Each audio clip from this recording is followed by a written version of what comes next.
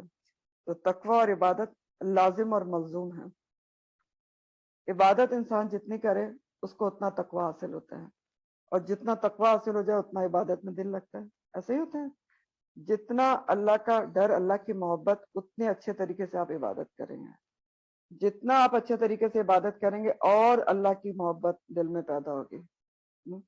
تو دونوں لازم و ملزوم ہیں، جتنی اللہ کی عبادت اتنا تقوی، جتنا تقوی اتنا عبادت میں دل لگے گا، اتنا عبادت میں خشوع و خضوع پیدا ہوتا ہے۔